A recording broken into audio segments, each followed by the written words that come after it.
welcome everyone to a new review. It's been a while since we've done a lot of reviews here at Singularity Computers, but it's something that I would love to get back to because it's something that we started the channel with. We used to do a whole lot of reviews back in the old days, and I think that we have something quite unique here at Singularity Computers. We are completely independent. We only profit from what we build, our systems, our components. So a huge thank you to Seasonic for sending these power supplies out for review. And guess what? We're going to be giving both of them away. Stick around to the end of the video for the details on the giveaway. So we have here the Seasonic Focus Plus Gold 750 watt, the 750FX, and the Focus Plus Platinum 850 watt, the 850PX. Now, I can only talk from all of the experience that I've had, and out of all of the systems that I've built, and I've used Seasonic a lot over the years, and I've actually never had any kind of a problem with Seasonic at all. No faulty power supplies, no issues. So I've had great experience with them. So you might say then, why don't I use them a whole lot more? Well, as a modder, as somebody who sleeves basically, well, every single power supply that I get, I have to sleeve. Seasonic, so far at least, have been a bit more difficult to sleeve than other power supplies. Well, it's not that they're more difficult, they have more crossed wires, which means that it looks a little bit messier in the end. And, also a few other little niggles, such as not being able to remove all of the branding very easily, without repainting the power supply. And it also comes down to customer choice for me. But more recently, we've started to use Seasonic a bit more with the introduction of their new product lines, such as the Prime. And actually, we recently had a Seasonic Prime 1000 watt Platinum peaking at 1300 watts under load. It was just amazing to see that the power supply could actually handle that. So they're amazing power supplies. Let's take a look at what's included in the box so you can see great packaging here. Everything's packaged nicely inside. We have a bag for the power supply itself to protect it. We have some sort of promo here. It's different for both of these power supplies, and all of the usual things you would expect. Cable ties, some Velcro straps, screws, power cable, and also a cable bag, which is always good. I just always leave the cables in that cable bag and then usually throw it straight in the bin because I'm always building custom cables from the ground up. Let's take a close look at the power supplies and their main features. Now, I just wanted to suggest, if you want detailed information on these power supplies with load testing, noise and ripple and all of that, then I suggest you check out Johnny Guru. I'll put a link in the video description. We don't have the ability to simulate load on power supplies yet. Maybe it's something we'll do in the future. But for now, we just have the experience from the many, many systems that we've built. And everyone here's how great, how high quality Seasonic power supplies are. These have a 10-year warranty, which is just incredible. The fact that they can offer that shows that they have an extremely low failure rate. Seasonic also OEMs for a bunch of different companies. They design and manufacture their own power supplies. Now, both the 750 watt Gold and the 850 watt Platinum are extremely similar. Externally, they are basically exactly the same, except for the colors. Internally, the components would be a little bit different between these two. But even the dimensions are the same, and they're extremely compact, only 140 millimeters long.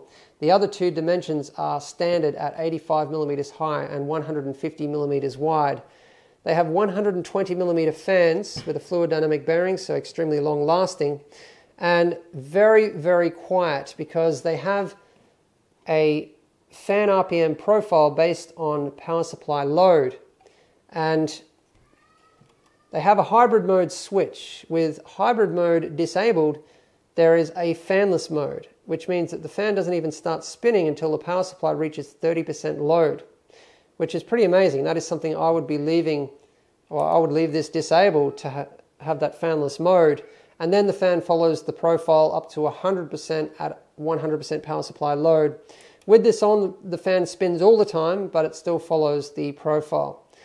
So a lot of honeycomb ventilation on the back, as you would expect from a fanless mode power supply, and you can see the components on the inside. They just look amazingly high quality, a lot of heat sinks, And we have a small on-off switch here, which is great. I prefer the smaller ones. So let's take a look at the connectivity, which again is the same on both of these power supplies. And the cables are also exactly the same.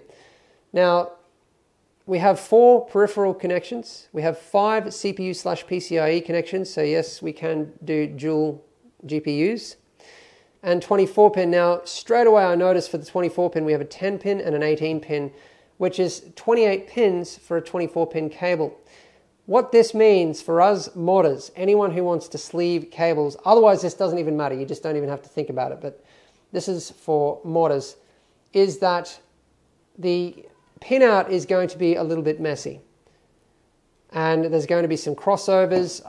This is extremely common. I wish that a manufacturer would release a power supply with a 1-to-1 pinout. And this power supply actually has a PCB in behind the modular connections instead of wires connected to them like some power supplies still have. And you would think that on a PCB they could fix this. They could sort out these pinouts inside of the power supply to have them 1-to-1 on the outside, but they still don't. I'm sure they have their reasons, but I really hope this is solved at some point, and the manufacturer who solves this will definitely do extremely well with us modders. But yeah, I decided to cut off the heat shrink, take a look inside of the cable, and it's the same thing on the PCIe cables. You can see there's a hidden capacitor in there underneath the heat shrink. So there's that, which is also on a split wire, which is split in multiple directions, and then we have wires twisted around each other and 3 splits. What I mean by splits is that there's 2 wires going into the 1 pin, which is obviously very difficult to deal with if you are sleeving. But this is extremely common. I've had up to 6, even 7 split wires, so this is not so bad. And if you're going to be sleeving, you just remove the capacitors and you don't twist the wires around each other. What this is for, the capacitors and twisted wires, is noise and ripple suppression and harmonic distortion, dealing with it. Because of the extremely high ratings of these power supplies, to deal with these problems, which would only occur, possibly under very unusual circumstances, they also add these, but they're just a precaution. And out of the hundreds of power supplies that I have sleeved and modified and removed the capacitors and the twisted wires, I've never had a problem with any of this. Yes, the risk is going to increase a little bit, but I've never had a problem in all of those years. Now, I've noticed that the logos are all printed on. Now, this definitely gives the power supply a higher quality feel than stickers, but it means that you can't remove it. The only way you could remove this branding is if you repainted the entire power supply, and to do that properly at least, you need to void the warranty because you need to remove the casing. You can't mask all of this up to paint it. I mean, yeah, you could, but if I was going to get rid of this, I would remove the power supply casing and fully repaint it properly. So that's a lot more difficult than just tearing off a sticker, which is what I always have to do in every single build, because the logos, the branding, the stickers, they hardly ever match the color scheme. And obviously gold and white, unless you're building a gold and white build, it's going to be a problem, and you're probably going to want to remove this. And there's also this pressing, which is not so bad, but it doesn't look as clean as it could. I really hope that manufacturers pick this up. I would love to see just a little logo in the corner somewhere. Maybe somewhere where it's going to be hidden, like just the one on the bottom would be enough. I really hope that manufacturers can cut down on their just overdoing it with branding. And I think that it would actually work, because people would still think about what power supply it is, and they'd probably be even more attracted to it. I know I would be. On the 750 watt gold, we have 750 watts and 62 amps on a single 12 volt rail. And on the 850 watt platinum, we have 850 watts and 70 amps on a single 12 volt rail. So great looking power supplies, and we know that the quality is there. This is something where once you make the investment, you're going to have that reliability, the knowledge of a 10-year warranty, something that is going to last you a long time through many upgrades and builds.